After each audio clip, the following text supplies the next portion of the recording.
తాజా అంశాన్ని చూస్తున్నాం. కాకినాడ సంజీవని హాస్పిటల్లో ప్రమాదం జరిగింది. హాస్పిటల్లో లిఫ్ట్ తెగిపడి హోంమంత్రి చినరాజప్పకు గాయాలయ్యాయి. మరింత సమాచారం మా ప్రతినిధి సాయికృష్ణ అడిగి తెలుసుకుందాం. సాయికృష్ణ, చెప్పండి, అసలు ప్రమాదం ఎలా జరిగింది? ప్రస్తుతం మంత్రి చినరాజప్ప పరిస్థితి ఎలా ఉంది?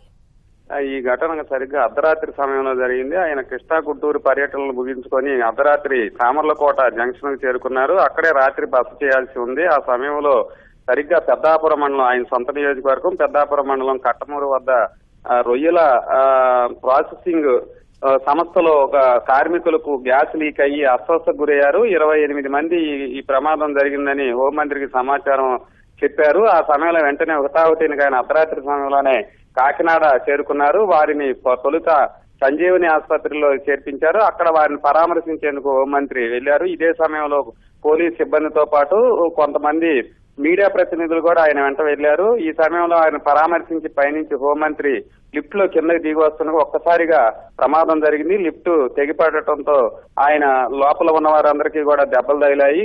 మిగతా వారితో పాటు హోంమంత్రికి పైకి ఎలాంటి కనిపించని దెబ్బలు తగిలినప్పటికీ లోపలిక తగిలినట్టు వైద్యులు నిర్ధారించారు. కొద్దిసేపటి క్రితం కాకినాడలోని వైద్యులు కూడా దీని మీద మాట్లాడారు. ఆయనకి అన్ని రకాల పరీక్షలు చేశారు. అయితే ఎలాంటి ప్రమాదం లేదని వైద్యులు తేల్చి చెప్పారు. మిగతా ఇద్దరు మీడియా ప్రతినిధులకు మాత్రం కాళ్లకు గాయాలయ్యాయి. మరో కానిస్టేబుల్ కూడా ఈ ఘటనలో గాయాలయ్యాయి. ధన్యవాదాలు సాయికృష్ణ.